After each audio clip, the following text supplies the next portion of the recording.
there, in this video, I will give you a quick guide on how you can pay your BMO credit card bill. So please listen carefully to each step that I will be explaining because I will describe everything clearly so you can follow along even if your screen looks different.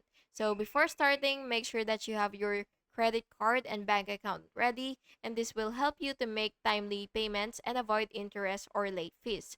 So first, you will log into your BMO online banking or the mobile app, and then you will go to the credit card section, and then you will pay credit card. And then after that, you will just have to select the credit card account and then enter the payment amount, and then after that, you will choose the funding account from which the payment will be drawn. And finally, you will just have to click submit payment and confirm. And then you will just have to save the confirmation for your records. And that's it.